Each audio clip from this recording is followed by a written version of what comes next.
আজকে 24 তারিখ, সম্ভবত 4 তারিখে কাউন্টিং হয়েছে। এই 20 দিন মুখ বুঝে সব কিছু সহ্য করেছি। শুধু আমি নয়, বাংলার মানুষ, তৃণমূল কংগ্রেস কর্মীরা, যারা রাষ্ট্রীয় সন্ত্রাসের বলি হয়েছেন, 12 জন মানুষ মারা গেছেন, খুন হয়েছেন, আত্মহত্যা করতে বাধ্য হয়েছেন, সবাইকে জোর করে পদত্যাগপত্র লিখিয়ে নেওয়া হচ্ছে, ইলেকটেড বডিগুলোকে কাজ করতে দেওয়া হচ্ছে না। কলকাতা কর্পোরেশনের মতো বড় কর্পোরেশন, যাদের জল, রাস্তা সহ বিভিন্ন ডেভেলপমেন্টের কাজ, প্রত্যেকটা মিউনিসিপ্যালিটিতে ইলেকটেড বডিকে অস্বীকার করে টোটাল প্রশাসনিক রাষ্ট্রীয় সন্ত্রাস চলছে। আমিও একদিন প্রশাসন চালিয়ে এসেছি, আমি জানি প্রশাসনের কি কাজ, দলের কি কাজ, আর উন্নয়নমূলক বোর্ডগুলোর কি কাজ। আমাদের সময়েও প্রায় 30% পঞ্চায়েত অপোজিশনের ছিল, এবারেও জিতেছে তারা। ওই তাদের পঞ্চায়েত অফিসে তো আমরা কখনো তালা দিইনি, তাদের জেলা পরিষদ অফিসে তো তালা দিইনি, তাদের পার্টি অফিসে তো তালা দিইনি। সেন্ট্রাল গভর্নমেন্ট শুধু ক্ষমতায় ছিল বলে তারা যে পুলিশ প্রোটেকশন পেয়েছে, আমাদের সহকর্মীরা কখনো পায়নি। শুধু সেন্ট্রাল গভর্নমেন্ট পাওয়ারে ছিল বলে 5 বছর আমাদের সব ডেভেলপমেন্টের টাকা আটকে রাখা হয়েছিল। আজকে এগুলো জলের মতো পরিষ্কার। আমি সব ডিটেলসে না গিয়ে আজকে আপনাদের কাছে একটুকুই আমি বলতে চাই, একটা নির্বাচন হয়ে গেল, আমরা কি দেখলাম? এটা কি সত্যিই নির্বাচন হয়েছে, না নির্বাচনের নামে প্রহসন হয়েছে? প্রথম কথা, কোনো রাজ্যের লজিস্টিক ডিসক্রিপেন্সি বলে কোনো কিছু এসআইআর হয়নি, একমাত্র বাংলা। সেখানে জেনে শুনে 60 লক্ষ লোকের নাম বাদ দেওয়া হয়েছিল, প্লাস আরো 58 লাখ। তার মধ্যে লড়াই করে আমরা 32 লক্ষ লোকের নাম তুললেও 27 লক্ষ, এবং পরে বিজেপি জমা দিয়েছিল আরো 7 লক্ষ, 34 লক্ষ সংখ্যাটা হয়, প্লাস 58 লক্ষ। তার মানে 58 আর 34 যদি আপনারা দেখেন, প্রায় 1 কোটির কাছাকাছি চলে যাচ্ছে। এই 1 লক্ষ, হ্যাঁ 1 কোটির কাছাকাছি চলে যাচ্ছে। তো এবার আপনারা আমাকে বলুন, এত কাউন্টিং রিগিং করা, ইভিএম মেশিন রিগিং করা, আমাদের কাছে স্পেসিফিক খবর আছে সেন্ট্রাল ইলেকশন কমিশনের অফিস থেকে ডেটা হ্যাকিং করা, বিভিন্ন সূত্র মারফত, বিভিন্ন মানুষ মারফত, বিভিন্ন অর্গানাইজেশন মারফত খবরগুলো কানে আসছে একটা একটা করে। বিজেপির লোকেরা সিআরপিএফ এর ড্রেস পরে ঢুকে গেছে কাউন্টিং সেন্টারে, পরিকল্পিতভাবে মিডিয়াকে দিয়ে। 1 রাউন্ডও গোনা হয়নি, তখন থেকেই 200 সিটে বিজেপি জিতছে বলে রটিয়ে দেওয়া। কারণ আপনারা সবাই জানেন, আমি একটা সিদ্ধান্ত নিয়েছি। আমি দুঃখিত, আমি সব সংবাদ মাধ্যম খারাপ, একথা নিশ্চয়ই বলবো না, কিন্তু এখানে ব্যতিক্রমীও কেউ নেই, মানুষ শুধু ব্যতিক্রমী। আজকে যদি আপনারা জিতেই থাকে, জোর করে, লুট করে, ভোট লুট করে, মানুষের নাম বাদ দিয়ে, এবং বেলা 11টার পর থেকে কাউন্টিং সেন্টারে কাউকে কাউন্টিং এ এজেন্ট ঢুকতে দেননি, আপনারা এজেন্টের আইডি কার্ড কেড়ে নিয়েছেন। আমার কেন্দ্রে আমি যখন খবর পেয়ে গেছি, আপনারা আমাকে যে রাউন্ডগুলোতে আমি এগিয়েছিলাম 13,000 ভোটে, আপনারা, আমি দেখেছি যিনি এখন গদিতে বসেছেন তার নাম করতে আমার ভালো লাগে না, তাকে আমরা অনেকদিন ধরে চিনি। তিনি নিজে বসে লুট করছিলেন, ডেটা সেন্টারে বসে আমি নিজে দেখে এসেছি। আমাকে ঘাড় ধাক্কা দিতে দিতে তাড়িয়ে দেওয়া হয়েছে, হলের বাইরে বের করে দেওয়া হয়েছে। সিআরপিএফ আর বিজেপির কর্মীরাও আমি শুনেছি পুলিশের ড্রেস পরে, সিআরপিএফ এর ড্রেস পরে ভেতরে বসেছিল। আর যারা ডেটা সেন্টারে বসেছিল তারা কিন্তু সবটাই বিজেপির আইটি সেন্টারের লোক ছিল বলে আমি শুনেছি। আমি সহ, আমাদের চিফ ইলেকশন এজেন্ট সহ, আরো 4টে দল সহ অন্যান্য পার্টির এজেন্টদেরও সবাইকে বের করে দেওয়া হয়েছিল। তারপরে রেজাল্টটা ডিক্লেয়ার করেছে, জেতার জায়গায় হারা, হারার জায়গায় জেতা। এই পাশাটাই উল্টেছে প্রায় 150 সিটে, এবং সেটা না হলে আমরা 220 থেকে 230টা সিট পেতাম।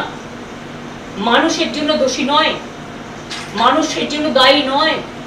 আর যদি সত্যি আপনারা জিতে থাকতেন, তাহলে মানুষের মধ্যে আনন্দ কেন নেই? মানুষের মধ্যে স্বতঃস্ফূর্ততা কেন নেই?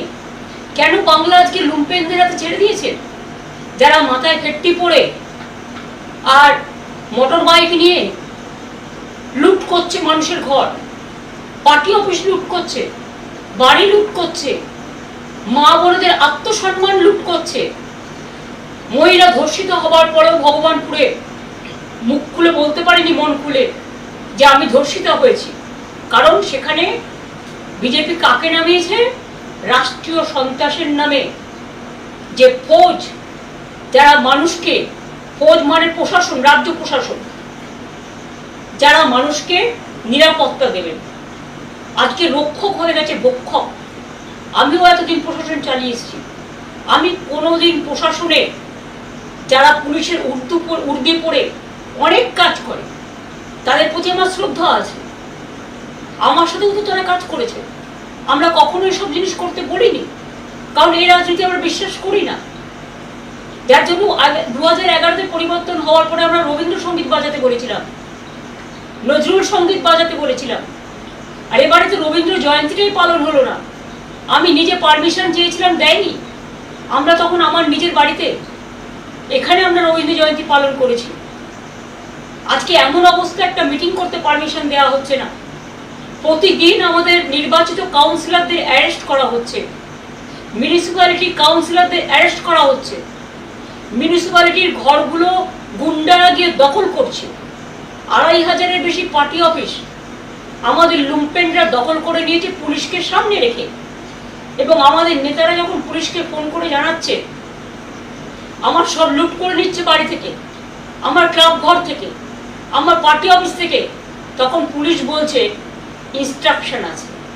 মানে যিনি এখন লুট করে, ভোট লুট করে রাজ শাসনে বসেছেন, তার তো চেয়ারে বসারই কথা নয়। তিনি কি করে বুঝবেন মানুষের দুঃখ দরদ? তৃণমূল কংগ্রেস দেখলে কয়েকটা লুম্পেন চোর চোর বলে বলে বেড়াচ্ছে। কারা এরা? এরা বাংলার লোক নয়, বহিরাগত। তারা বাংলার সংস্কৃতি জানে না, তাই ক্ষমতায় এসেই বুলডোজার চালিয়ে মানুষের বাড়ি ভেঙে দিচ্ছে, হকারদের জীবন জীবিকা কেড়ে নিচ্ছে। গরিব অসহায় মানুষ আজকে না খেতে পেয়ে রাস্তায় ভিক্ষে করে বেড়াচ্ছে। এমনকি কর্পোরেশনের নামে মেয়র জানে না, মিউনিসিপ্যালিটির চেয়ারম্যান জানে না, অফিসাররা ইনস্ট্রাকশন দিচ্ছে, তাকে ডিফেন্ড করার সুযোগ দিচ্ছেন না। যদি কেউ বেআইনি হয় তাকে জানানো উচিত যে আপনি হিয়ারিং এ আসুন, কোনটা ডিভিয়েশন হয়েছে আমাদের জানান। হিয়ারিং এ এসে যদি আপনি দেখেন ছোটখাটো ডিভিয়েশন, তাহলে সেখানে অ্যামেন্ডমেন্ট করা আছে, পেনাল্টি করতে পারে। কিন্তু সেটা না করে আপনারা কি করছেন? গায়ের জোরে মানুষ কত কষ্ট করে একটা ঘর তৈরি করে, একটা আশ্রয় তৈরি করে, সব ধর্মের ক্ষেত্রেই করছে। শুধু তিনজলা তপসিয়া নয়, হাওড়ার শিয়ালদা থেকে শুরু করে, বিধাননগর বনগাঁ থেকে শুরু করে, বর্ধমান আসানসোল থেকে শুরু করে, দুর্গাপুর কলকাতা থেকে শুরু করে, সব ভাবছেন ভেঙে উড়িয়ে দেবেন। এমনকি আমার খুব খারাপ লেগেছে যে একজন আর্টিস্টকে দিয়ে আমি করিয়েছিলাম, লোগোটা আমি এঁকেছিলাম। আপনাদের আমার উপর রাগ থাকতেই পারে, যেটা দেখে আমাদের ছোট ছোট ভাই বোনেরা, স্পোর্টস লাভাররা গিয়ে সেলফি তুলত। এবং ফিফা যে আন্ডার-17 খেলা করেছিল সল্টলেক স্টেডিয়ামে, তারা সেটাকে অ্যাপ্রিসিয়েট করে গিয়েছিল। সেটাকে ভেঙে উড়িয়ে দিয়েছেন নিজেদের নামে স্ট্যাচু করবেন বলে। নিজেদের নামে সারা কলকাতার স্ট্যাচু করে বেড়ায়। আজকে আপনারা করবেন, কাল ক্ষমতায় থাকবেন না, কালকে অন্য যারা আসবে একই পথ তারা অনুসরণ করবে। ওই আমরা তো এটা করিনি। আমরা তো লেনিনের মূর্তিতে হাত দিইনি, আমরা তো স্ট্যালিনের মূর্তিতে হাত দিইনি, আমরা তো চার্চিলের মূর্তিতে হাত দিইনি, আমরা তো শ্যামাপ্রসাদ মুখার্জির মূর্তিতে হাত দিইনি। যদিও আমরা জানি যে তারা বিভিন্ন বিরোধী দল বিলংস করে, তা সত্ত্বেও, তার কারণ এটা যার যার নিজস্ব আদর্শ, নীতি বা রুচির উপর নির্ভর করে। তো আজকে আপনারা যে রাষ্ট্রীয় সন্ত্রাস করছেন, যদি চেয়ার বলে আমি ২৫০০ লোককে জেলে পুরব, আর তৃণমূল কংগ্রেস কর্মীদের জন্য আলাদা জেল তৈরি হয়েছে, আমি তো মনে করি তার প্রথমে জেলে যাওয়া উচিত। সারদা থেকে নারদা কোথায় নেই তিনি? আজকে যারা অর্ডার দিচ্ছে তারাই তো আউট অফ অর্ডার। লাইনটাকে বেলাইন করে দিয়ে কোনো আইনের তোয়াক্কা না মেনে, মানুষকে আত্মরক্ষার সুযোগ না দিয়ে বিরোধী দলকে আপনি সমূলে উৎক্ষেপণ করবে, উচ্ছেদ করবে। উচ্ছেদ করাটাই আপনাদের লক্ষ্য। আপনারা গড়তে পারেন না, আমরা গড়ে এসছি, আপনারা ভাঙছেন। এমনকি বিশ্ব বাংলার মতো ব্র্যান্ডকেও পর্যন্ত অনেক দোকান আপনাদের লুম্পেনরা ভেঙেছে। কার বিধাননগর থেকে আমি শুনেছি সুফল বাংলা গরিব মানুষ সহজে অল্প সস্তায় খাবার পেত, সেটাকেও তুলে নেওয়া হয়েছে। অনেক কিছু বন্ধ করে দিয়েছে। মে মাসে তো কেউ লক্ষ্মীর ভান্ডার পায়নি। মে জুন মিলিয়ে 2 মাস 3 মাস দেবে, তারপর অন্ধকারেই থেকে যাবে। মনে রাখবেন, বাজেটে বলা হয়েছিল 1 এপ্রিল থেকে সরকারি কর্মচারীরা ডিএ পাবে। তো আজকে তো মে মাস হয়ে গেল। আপনারা বললেন 7th পে কমিশন আপনারা করলেন, এটা আমরা বাজেটে অ্যানাউন্স করে দিয়ে এসেছি। এর জন্য ক্যাবিনেট হয়েছে। মনে রাখবেন, বাজেট হওয়ার আগে একটা স্পেশাল ক্যাবিনেট হয় এবং ক্যাবিনেটে এগুলো ধার্য হয়েছিল। একটা কথা আছে না, old wine in a new bottle, পুরনো বোতলে নতুন মদ। যদিও কথাটা শুনতে ভালো লাগে না, তো আপনারা কি করছেন? আমাদেরই পড়ে যাওয়া জিনিসগুলো অপব্যাখ্যা করছেন, নানা রকম নাম দিচ্ছেন। রেশন পাবে না, বিয়ের ভাতা পাবে না, মিড ডে মিল পাবে না, কেউ ঘর থেকে বেরোবে না। 3 বার পেট্রোল ডিজেলের দাম বাড়ালেন পরপর। এটা আপনাদের অবশ্য প্রতিবারই আপনারা করেন। তো মানুষ বাইক চালাবে না, মানুষ স্কুটার চালাবে না, মানুষ গাড়ি চালাবে না, মানুষ বাসে উঠবে না। তো চ্যারিটি বিগিনস অ্যাট হোম। মাননীয় প্রধানমন্ত্রী স্বনিবেদন করে আপনাকে বলছি, বাংলাটাকে জোর করে লুট করলেন তো, তা আপনি কি একটা উত্তর দেবেন? বা আপনার পার্টি, যে আপনি যে বিদেশে ঘুরে বেড়াচ্ছেন, কত জ্বালানি খরচ হচ্ছে, এবং সেখানে গিয়ে মানুষ কাঁদছে, দেশের অর্থনীতি ঝুঁকছে, আর আপনি চকলেট দিচ্ছেন। চকলেটটা ইটালিকে না দিয়ে, ইটালির প্রধানকে না দিয়ে বাচ্চাদের দিতে পারতেন। বাচ্চারা চকলেট খায়। হ্যাঁ, অবশ্যই এসব জিনিস তো আপনি ভালোবাসেনি, আমরা সবটাই জানি, কিন্তু আমরা কোনোদিনও পার্সোনাল ব্যাপারে যাইনি, তাই পার্সোনাল ব্যাপারে অ্যাটাক করিনি। এটা কোনো রাজনৈতিক সৌজন্যতা নয়, কারণ আপনাদের দল কাপুরুষতার দল, আর আমাদের দল বাংলার সংস্কৃতি মেনে সম্প্রীতির দল।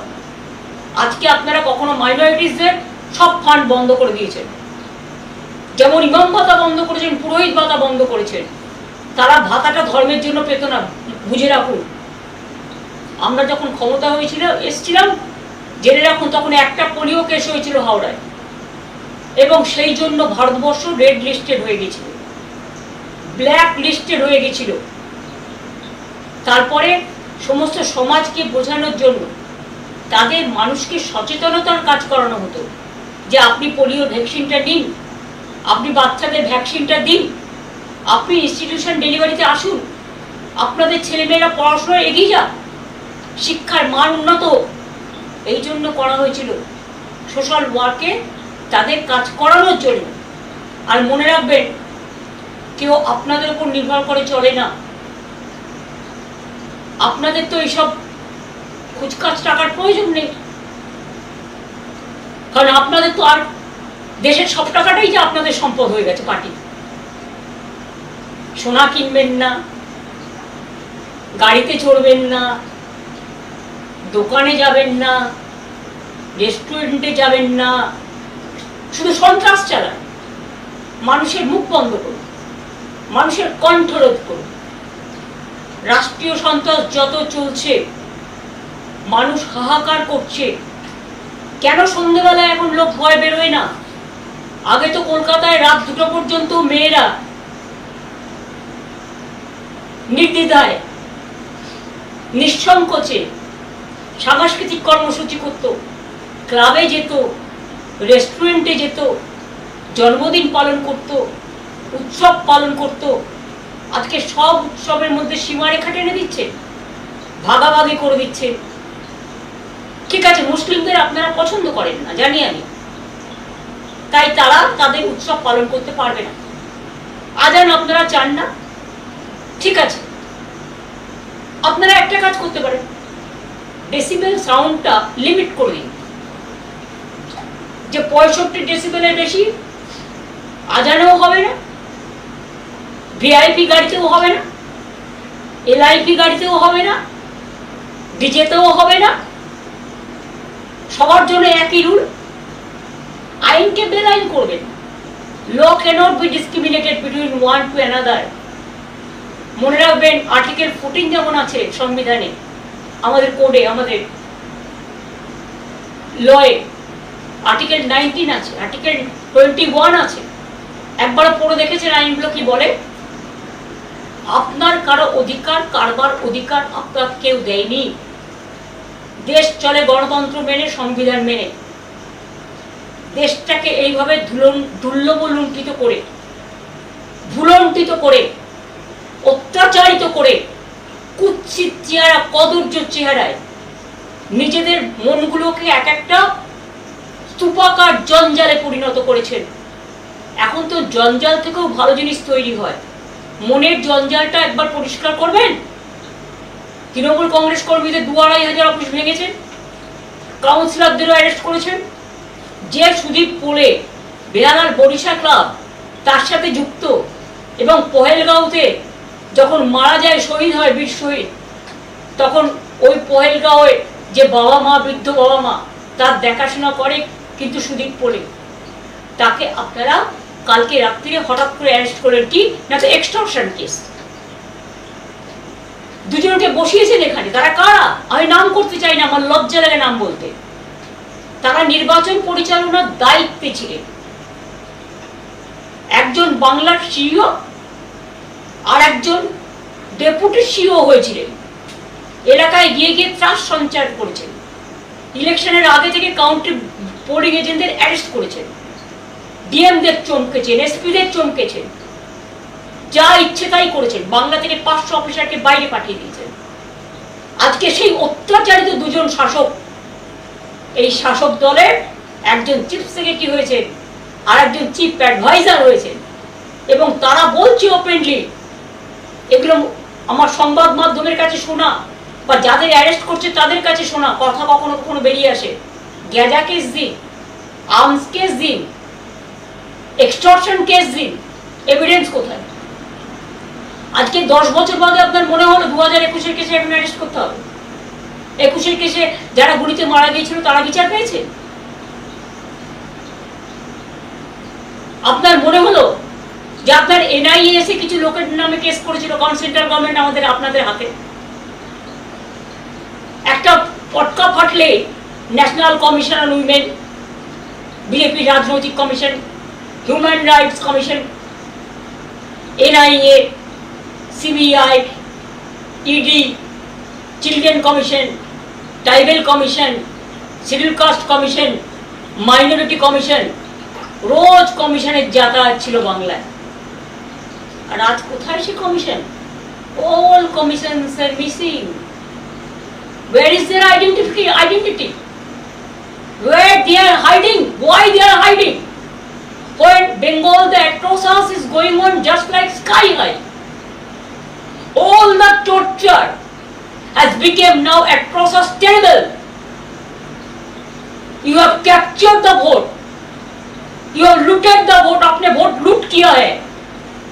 इसका बाद आपका शर्म नहीं लगता है कि आप हमारा 2-2,500 पार्टी वर्कर को आपने अरेस्ट किया? आपने हमारा 2-2,500 पार्टी ऑफिस को लूट किया? आपने हॉकर लोगों को जीवन जिंदगी खत्म कर दिया?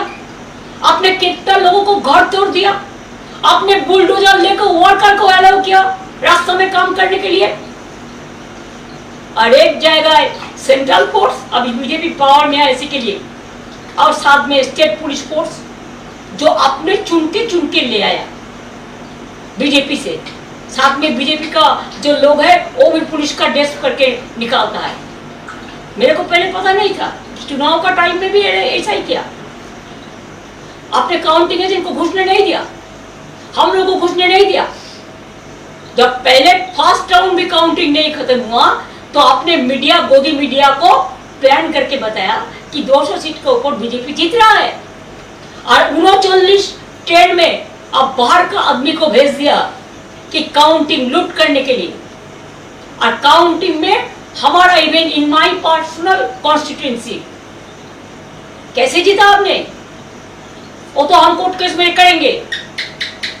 आपका अगर गट्स है तो फोरेंसिक रिपोर्ट करिए। ईवीएम मशीन हम लोग चाहते हैं पूरा हमको मिलना चाहिए। ईवीएम मशीन का रिपोर्ट, पूरा वोट 92% 93% होने के बाद बैटर रिचार्ज कैसे 92% होता है? Mister Dhiren Kumar, may I ask you the question? Only you are the expert। अब बहुत बड़ा टाइगर हो गया बीजेपी को जिताने के लिए। लेकिन एक दिन सोचिए, कोई तो ऊपर वाला होता है ना, सब देख रहा है। आज बंगाल को लूट किया, आज आपको इसके लिए दिल्ली चला जाएगा कि हम लोग वीक नहीं है। आज हम लोगों पर अत्याचार चल रहा है, हमारा वर्कर को हर रोज अरेस्ट कर रहा है, हमारा इलेक्टेड बॉडी को फंक्शन नहीं करने दे रहा है। अगर आप सच से जीतता, हिम्मत से जीतता, तो आप इतना अत्याचार नहीं करते, आप इतना जुलूम नहीं करते, आप जनता के लिए काम करते। लेकिन आप काम नहीं कर रहा है, आप जनता का साथ दुश्मनी कर रहा है। और इसी के लिए हम लोग इंडियन अलायंस एक साथ में हम फर्स्ट वीक ऑफ जून में बैठने का कोशिश करेंगे, सबको साथ बातचीत करके। और जो अदर जो लाइक माइंडेड पार्टी है, और हम लोग प्रोग्राम भी करेंगे। अगर जरूरत पड़े तो आपको मुखोश छीनने के लिए wherever we have to go, we are ready to go. Please see that we are not going to bow down our head. You can arrest my 2,500 people. You can loot at my party office. आपने हमारा घर का सामने भी जुलूम किया, सब security सबका विड्रॉ कर लिया। लेकिन आपका जो लीडर लोग है, आप 10 साल से एक एक आदमी को 20-20 करके सिक्योरिटी देके रखा है। आप पहलगांव में सिक्योरिटी नहीं दे सकता है, आप दिल्ली में जब इंसिडेंट होता है सिक्योरिटी नहीं दे सकता है। लेकिन आपका सब सेंट्रल फोर्स आप बीजेपी को गार्ड करने के लिए रख दिया है। देश का इकोनॉमी आज कहाँ गया है? आज सबको एडवाइस दे रहा है। पहले एडवाइस तो खुद लीजिए। चोर की माई जोर से बोले, mother of thieves shouts most. Everywhere you are accusing us, abusing us without the evidence। कितना जेल बनाओगे आप? बनाओ, हम देखने चाहता है देश भर कितना जेल है।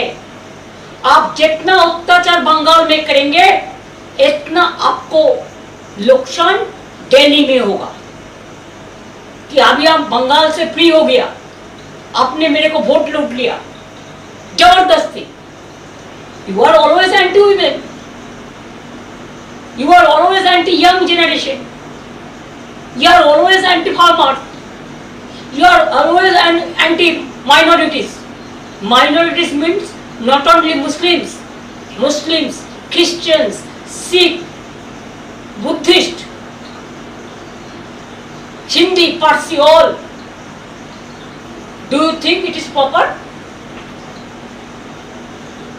प्लीज रिमेम्बर, जितना आदमी को आप पुलिस देके संतरास करो, इतना नेता आपको रहना, आप ऐसे नेता बनाया जो नेता का काम ही है अत्याचार करना, भ्रष्टाचार करना। तो इसी के लिए हम लोग तैयार है। आपको जिम्मेदारी है देश संभालना, शांति रक्षा करना। अगर ये आप नहीं कर सकते हैं तो जनता तो रास्ता में उतरेगा ही। आप परमिशन नहीं देंगे, रास्ते में बैठने के लिए कोई परमिशन चाहिए? आप मीटिंग करने के लिए परमिशन नहीं देता है, रविंद्र जयंती पालन करने के लिए परमिशन नहीं देता है। सेंट्रल हॉल में जो दिन रविंद्र जयंती था आपका कोई नहीं गया पार्टी से, खाली हमारा पार्टी से सागरिका घोष गया था, सब मेरे को पता है। तो इसी के लिए please remember we will bounce back and you can get the defeating reply. Please be ready for that. आप तैयार रहिए। আর বাংলার মানুষকে আমি হাত জোর করে বলবো, প্লিজ ভয় পাবেন না। কিছু মানুষ আসে তাদের রং বদলায় বহুরূপীর মতো, যারা বেনো জলে ভেসে আসে তাদের বেনো জলে ভেসে যেতে দিন, এতে তৃণমূল কংগ্রেসের কিচ্ছু যায় আসে না। এরা গেলে বরঞ্চ দলের ভালো হবে। এদের টার্গেট করে বিজেপি ঢুকিয়েছিল, টার্গেট করে আবার তারা আসল জায়গায় ফিরে গেছে। এবার বিজেপি বুঝে নিন, লুম্পেনদের দিয়ে রাজ্য চালাবেন, রাষ্ট্র চালাবেন, না মানুষ যারা মানুষকে বোঝে মানবিকতা দিয়ে রাষ্ট্র চালাবেন। এটা মানুষের কাছে আমি বললাম এই কারণে যে আজকে মিশনারিজদেরও মনে রাখবেন, তাদের ফান্ডও বন্ধ করে দেওয়া হয়েছে, মুসলিমদের ভাতাও যেমন বন্ধ করে দেওয়া হয়েছে, পুরোহিতদের ভাতাও কিন্তু বন্ধ করে দেওয়া হয়েছে। All are in travel except BJP. তারা শুধু ভাবে ক্ষমতা দখল করাটাই তাদের কাজ। ভারতবর্ষ তো সবটাই দখল করেছে, তাও কেন দেশটাকে বলছো যে সোনা কিনবেন না, বিয়েতে সোনা পরবেন না, গাড়ি চড়বেন না। তো আপনাদের নেতারা কত গাড়ি চড়ছে তার একটা হিসেব দেবেন। আমার এইটুকু বক্তব্য আজকে আপনাদের কাছে আমি জানালাম। বাদ বাকি আমি টাইম টু টাইম এই বুলডোজার রাজনীতি, হকারদের উচ্ছেদ করার রাজনীতি পুনর্বাসন না দিয়ে, আমরা কালীঘাট স্কাইওয়াক যখন করেছিলাম হকারদের জন্য আমি আলাদা হকার মার্কেট করে দিয়েছিলাম এবং পরে এসি মার্কেট করে দিয়েছি হকারদের। দক্ষিণেশ্বরে যখন আমি স্কাইওয়াক করেছিলাম দক্ষিণেশ্বর মন্দিরে, তখনও কিন্তু হকারদের আমরা পুনর্বাসন দিয়ে করেছিলাম। কল্যাণী এক্সপ্রেস সেতু যখন করি 43টা বাড়ি ছিল রাস্তার উপরে, ঠিক 43টা বাড়ি যেমন বাড়ি ছিল সেই রকম বাড়ি আমরা তৈরি করে দিয়েছিলাম। পুনর্বাসন ছাড়া কোনো মানুষকে আমরা উচ্ছেদ করতে দিই না। আর আপনারা আজকে গায়ের জোরে সব লুট করছেন, সব ভেঙে তছনছ করছেন, সব উধাও করে দিচ্ছেন, সরকারের লোগো পর্যন্ত উধাও করে দিচ্ছেন। আপনারা কিভাবে চিরকাল আপনারা থাকবেন? দিল্লিতে ক্ষমতায় আছেন বলে ওদিকে একটা এদিকে একটা, দুটো এক হয়ে প্রোটেকশন পাচ্ছেন। আগামীকাল দিল্লিটা যখন যাবে না তখন বুঝবেন আপনারা টলমল করবেন এবং সেদিনের জন্য আমরা অপেক্ষা করি। আমি গদি মিডিয়াকে বিশ্বাস করি না, কারণ গদি মিডিয়া এখন হনিমুন পিরিয়ডের মধ্যে ব্যস্ত আছেন এবং গদি মিডিয়া টোটাল বিজেপি যা বলে তাই শোনে। বিরোধীরা যদি কিছু বলে সেটাকে অপব্যাখ্যা করা হয়। 29 জনে বিরোধী দল হয়, রেকগনিশন পায় 294-এর মধ্যে। পার্থদা 29 জন পেয়েছিল বলে পার্থদাকে সে সময় দেওয়া হয়নি, তারপরে একজন জিতে গেল, 30 জন পেল, তখন পেয়ে গেল। আজকে 79 জন আমাদের জেতার পরেও বিরোধী দলের নেতাকে, মাননীয় এক্স স্পিকারকে তাদের বসতে হচ্ছে বারান্দায়, আর আপনারা গাড়ি চড়ে সুখনিদ্রা দিচ্ছেন। লজ্জা করে না? সবটাই তো নকল, সবটাই তো টুকলি। এইভাবে কোনো রাজ্য চলতে পারে না।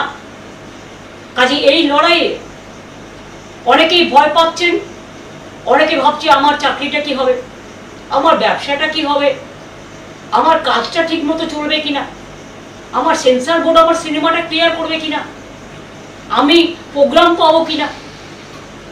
আসলে আজকে তো আর সলিল চৌধুরীর মতো একটা লোক নেই, সত্যজিৎ রায়ের মতো কেউ নেই। অমাত্য শোনো বেচারা প্রতিবাদ করতে করতে তার জমি, তার ঠিকানায় কেড়ে নেওয়া হয়েছিল। সুতরাং বিদ্যাসাগরও নেই, রাজা রামমোহন রায়ও নেই।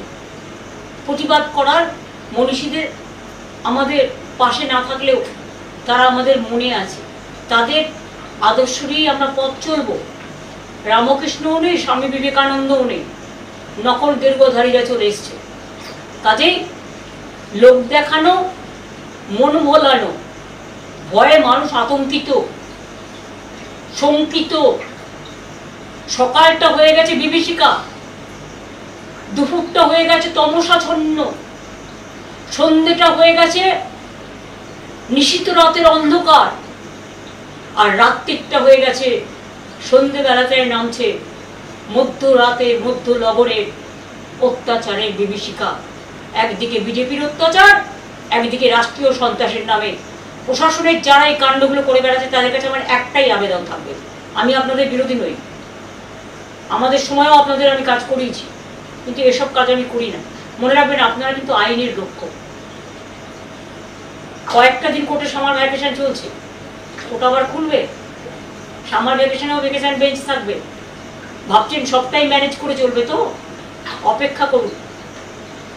আপনিও যদি আইন ভঙ্গ করেন তাহলে জেনে রাখবেন আপনিও কিন্তু আইনের আওতায় পড়েন। আইন সবার জন্য এক। আর রাজনীতিতে সত্যি যদি আপনারা জিততেন, অত্যাচার করতেন না। আজকে আপনারা লুট করেছেন বলে ভয় পাচ্ছেন, লুটটা যে কোনো মুহূর্তে ফাঁস হয়ে যাবে। ফাঁস অলরেডি মানুষ জেনে গেছে, যার যা জানা, এবং সেই জন্য ভয়ে আতঙ্কিত হয়ে আপনারা চোখের সামনে অন্ধকার দেখছেন, তাই এগুলো করছেন। আমি আজকে ফেসবুক লাইভের মাধ্যমে যারা এই প্রোগ্রামটা আপনারা ওয়াচ করছেন, বা আগামী দিনে যদি আমায় কিছু বলতে হয় আমি ফেসবুক লাইভের মাধ্যমেই বলবো, সেটা আপনাদের আমি আগে জানিয়ে দেবো। আজকে একটু জানাতে দেরি হয়েছে, আমি আপনাদের আগেই জানিয়ে দেবো। কারণ এখন কোনো মিডিয়া মানুষের মিডিয়া নয়, গদি মিডিয়া, তারা সত্যিটা মানুষের কাছে তুলে ধরবে না। কাজে আমার অস্ত্র আমার ফেসবুক লাইভ, আমার ফেসবুক ফেস টাইমটা দেখবেন, ফেসবুক লাইভটা দেখবেন, পার্টির টুইটারটা দেখবেন, পার্টির হ্যান্ডেলগুলো দেখবেন। সেখানে আপনারা আমাদের যে মতামত, সেই মতামত জানবেন। আর মানুষের জন্য এই রাষ্ট্রীয় সন্ত্রাসের বিরুদ্ধে আইনের লড়াইয়ে আমি নিজেও কাঁধে কাঁধ মিলিয়ে লড়াই করব। আমি দেখব ভারতবর্ষের সংবিধান বড় না বন্দুকের নল বড়। আমি এটুকু বলে আজকে আপনাদের সকলকে ধন্যবাদ এবং নমস্কার জানিয়ে আজকের মতো শেষ করছি। কিন্তু আমি আবার আসবো, আর যখন আসবো আমি আগে থেকে আপনাদের জানিয়ে দেবো। আমি কিন্তু এখন কোনো মিডিয়ায় যাচ্ছি না। নমস্কার।